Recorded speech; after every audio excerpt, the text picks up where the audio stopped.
Halo pemirsa, kabar terbaru datang dari artis Giorgino Abraham yang menyampaikan aspirasinya kepada Presiden Jokowi. Selanjutnya kabar datang dari Okan Cornelius yang rencananya akan melaporkan balik mantan istrinya ke kepolisian. Terakhir, kabar dari Edis Adelia yang terus berusaha untuk memiliki momongan melalui program bayi tabung.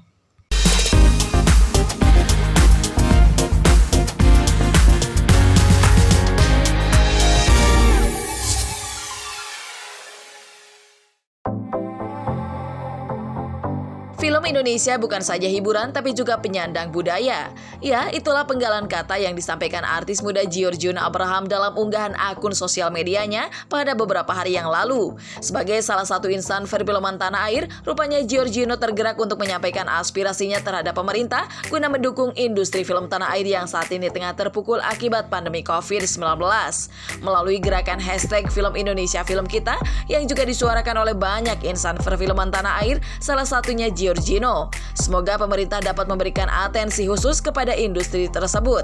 Giorgino menyebut apa yang ia suarakan di akun media sosialnya murni sebagai aspirasi, bukan sebatas komplain semata. Begini, ini salah satu bukan komplain ya. Saya nggak bilang ini komplain, tapi ini adalah salah satu gerakan. Ini adalah salah satu gerakan yang penting sekali. Karena kami sebagai sineas, seniman di Indonesia, tidak hanya di dunia perfilman, tapi dalam semua lingkup seni, kami semua di sini merasa bahwa memang banyak pintu yang tertutup gara-gara pandemi ini. Kita jadi susah untuk berkarya. Padahal di momen-momen seperti ini, penonton, warga-warga Indonesia itu butuh suatu hiburan, karena mereka banyak yang tidak bisa bekerja, mereka yang terpaksa harus menikmati semuanya di dalam rumah. Aktivitas-aktivitas itu mereka harus terhibur di dalam rumah. Di dalam rumah aja sendiri, kalau gue pribadi 1-2 hari di rumah udah pengennya keluar. Gue perlu sosialisasi, tapi kita tidak bisa karena kita mengikuti aturan dari pemerintah gitu kan. Sebagai salah satu artis yang saat ini tengah digemari masyarakat Indonesia, tentunya Giorgino berharap adanya keselarasan antara pemerintah dan insan perfilman tanah air. Ia menyebut bahwa para insan film tanah air ingin kembali bisa berkarya dan kembali menginspirasi. Maka dari itu, artis kelahiran Belanda ini menginginkan untuk duduk bersama pemerintah guna mencari solusi yang terbaik. Ya semoga dengan gerakan ini bisa menggerakkan pihak-pihak yang bersangkutan untuk benar-benar membantu atau tukar pikiran paling enggak gitu, bahwa yuk kita sama-sama lakukan yang terbaik, kita sama-sama cari cara untuk bisa mengangkat lagi syuting gitu. Semoga syuting ini bisa kembali lebih produktif, ya kan, dan banyak platform, tempat-tempat, wadah-wadah yang bisa warga ini menikmati. Contohnya dari TV, film sendiri belum bisa dinikmati di bioskop. Kenapa? Karena ya memang aturan dari pemerintah masih seperti itu. Yuk kita sama-sama cari cara, kita tukar pikiran, cari solusi yang terbaik agar kita bisa benar-benar memberikan suatu hiburan untuk para pemirsa yang lagi pada di rumah, yang lagi nggak kerja. Laporan mantan istri Okan Cornelius Lishaci perihal dugaan pencurian yang dituduhkan kepada mantan suaminya tersebut telah dihentikan oleh pihak kepolisian. Untuk memastikan bahwa laporan tersebut benar-benar telah dihentikan, Okan bersama kuasa hukumnya Sri Daren menyambangi Mapolsek Limo, Depok, Jawa Barat. Kepada awak media, Okan merasa lega atas diberhentikannya laporan tersebut. Tak sampai di situ, rupanya mantan kekasih Donna Agnesia ini berencana untuk melaporkan balik mantan istrinya karena dianggap telah mencemarkan nama baiknya. Terlebih, dirinya merupakan seorang public figure. Hari ini kita datang untuk memastikan bahwasannya penghentian penyelidikan telah terjadi dan kita sudah melihat dan sudah memastikan yang tidak seharusnya dan tidak elok dilakukan oleh seorang pelapor telah dilakukan oleh pelapor, dan ini sangat tidak baik dan ini mengganggu dan merugikan nama baik Mas Okan di dalam kalangan internal maupun di dalam kalangan eksternal sebagai seorang public figure. Kita akan mengambil langkah hukum seperlunya dalam waktu terdekat kita akan melapor balik karena Mas Okan merasa sangat terganggu dan tercemar nama baiknya terhadap hal yang sudah dilakukan oleh pelapor. Dengan sudah dihentikannya penyelidikan ini, maka secara hukum laporan ini tidak terbukti. Saya rasa ini sudah lebih dari cukup untuk kita untuk mengambil langkah kita sebagai pihak yang dirugikan dalam hal ini. Setelah sekian lama Okan menahan diri untuk menjawab apa yang dituduhkan oleh mantan istrinya itu, akhirnya kali ini Okan buka suara perihal perhiasan dan tas mewah yang dikabarkan hilang. Menurutnya, barang tersebut merupakan barang endorsement dari satu perusahaan yang bekerja sama dengan dirinya. Cincin itu adalah endorsement, bukan beli. Jadi satu perusahaan berlian menggunakan nama saya, mau mengendorse saya pada saat itu, dan kontraknya atas nama saya. Karena saya tidak pakai cincin, saya memberikannya kepada yang pada saat itu masih berstatus istri saya.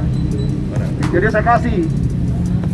Tapi kontraknya nama saya tetap, karena mereka melihat saya pakai figur yang diposting ya di Instagram saya, gitu loh.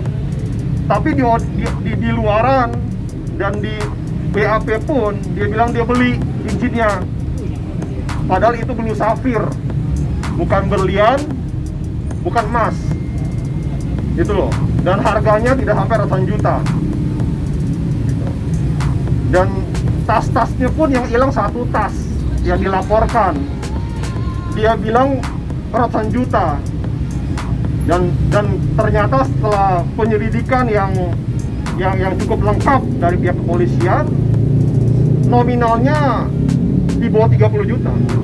Dari awal pun dia tiba-tiba datang menggerebek rumah saya seperti itu pun saya sudah yakin, karena pada awalnya juga saya kooperatif. Saya sudah datang tanpa dipanggil, saya datang duluan. Saya bawa para saksi rumah, semuanya yang di rumah saya bawa ke sini untuk di BAP sebelum mereka panggil saya. Jadi itu etikat baik saya. Jadi semuanya sudah saya BAP, dan dari pertama pun saya yakin ini pasti sudah nanti terkuak lah, gitu loh. Tapi kan apapun itu hak pelapor, mau ngomong seperti apa kita tidak bisa larang ya. Bak nasi telah menjadi bubur, seperti itulah yang dialami oleh Okan Cornelius. Meski mengaku tak bersalah, namun nyatanya atas pemberitaan di media massa membuat Okan kerap kali mendapat pertanyaan-pertanyaan seputar persoalan tersebut. Namun, dirinya memastikan bahwa dengan adanya perkara ini, perusahaan yang saat ini mengendorse dirinya tak ada yang memutuskan kerjasama dengannya.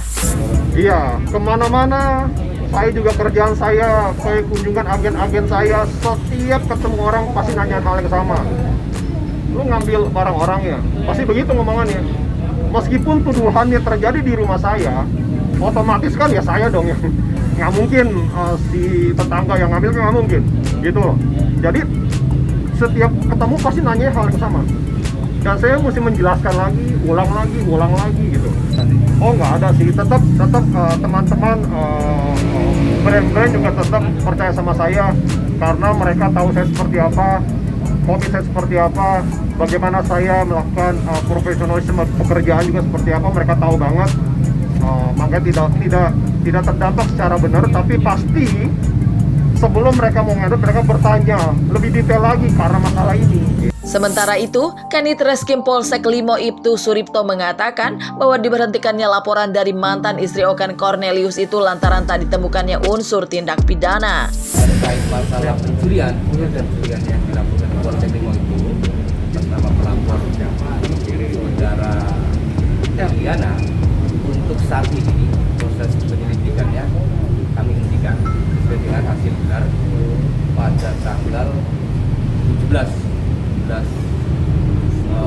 ke depan aja Pak, Februari sini. Nah, 2020. Karena memang sesuai dengan hasil penyelidikan kami kemudian dilakukan gelar perkara untuk laporan pencurian pasal 363 itu saat ini belum ditemukan unsur tindak pidana. Sudah memasuki kepala 4, tampaknya tak menyurutkan Edis Adelia untuk memiliki buah hati. Bersama sang suami Ferry Setiawan, Edis memiliki keyakinan bahwa dirinya masih memungkinkan untuk memiliki momongan. Lewat program bayi tabung yang tengah dijalaninya kembali, Edis tetap optimis bahwa usaha yang dilakukannya akan membuahkan hasil.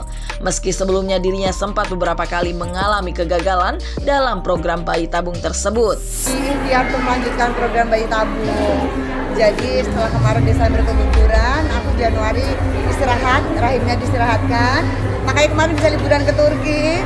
Kemudian memang udah dihitung pulang dari Turki 3 hari kemudian langsung lanjut program, dan baru kemarin pagi aku dioperasi, diambil sel telurnya, diambil folikelnya seperti itu gitu. Dan insya Allah nunggu hasilnya beberapa hari ke depan. Kalau memang embrionya bagus, sekitar bulan April insya Allah bisa tanam embrionya, bisa transfer embrio. Doain aja, lagi ikhtiar maksimal. Pokoknya ini yang kedua, kan kemarin sempat keguguran Desember kemarin gitu. Proses bayi tabung saya udah hampir setahun. Saya Juni 2020 insem, terus Juli lanjut bayi tabung. Dan itu kan kalau bayi tabung kan kita bicara siklus ya, jadi memang kemarin saya sempat 3 kali program tuh bikin telur, kemudian embrio transfernya sekali gitu, dan keguguran. Terus ini lagi lanjut lagi, jadi ini yang kedua. Kalau program yang keempat, 4 kali program, karena saya kemarin ini udah 4 kali operasi. Meski sempat mengalami keguguran, namun hal itu tak membuat artis kelahiran Yogyakarta ini menyerah. Dirinya juga tak mempersoalkan jenis kelamin dari sang anak bila nantinya program bayi tabung itu berhasil membuat Edis memiliki momongan. Kalau saya dikembalikan ke Allah gitu, bahwa ternyata memang Allah belum kasih kita keturunan. Sedih sih, karena saya waktu itu udah berjuang 6 bulan. Waktu dari Juli, kan dari Juni, Juli, Agustus, September, Oktober, November, Desember. 7 bulan saya udah berjuang, dan terakhir begitu tahu harus kehilangan ya pastinya nangis, sempat nangis, sedih. Cuman saya tipe kalau orang di Indonesia gampang move on, yang artinya bahwa ini semua pasti izin Allah. Kalau Allah ridho kasih anak, pasti dikasih anak gitu kan. Jadi ya udah dari situ saya cepat move on. Saya ke suamiku juga benar-benar ngasih support aku. Ya udah sayang, jangan terlalu bersedih hati, kita usaha lah. Jadi sedikasihnya aja, yang penting kita usaha. Mudah-mudahan Allah kabulkan gitu. Mengalami beberapa kali kegagalan dalam program yang dijalaninya membuat sang suami lebih protektif terhadap Edis. Begitupun dengan Edisnya sendiri. Dirinya mengatakan bahwa selalu mengikuti saran dari dokter agar program yang dijalaninya membuahkan hasil yang maksimal. Ya, ngikutin saran dokter seperti itu. Kalau lagi pas lagi program, misalkan ada makanan yang nggak boleh dimakan seperti itu, dan makanya aku juga harus tetap melaksanakan olahraga seperti itu.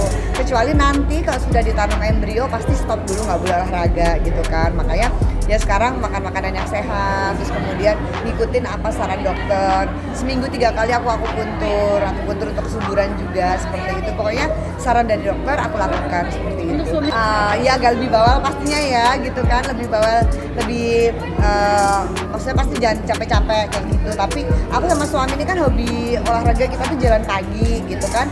Saya hampir 5-6 kali tuh, bahkan minimal seminggu 2 kali pasti olahraga gitu, jalan pagi gitu, karena memang harus badannya harus sehat ya gitu. Jadi seperti itu sih. Jadi support suami juga Masya Allah luar biasa. Ini adalah kita ikhtiar sama-sama untuk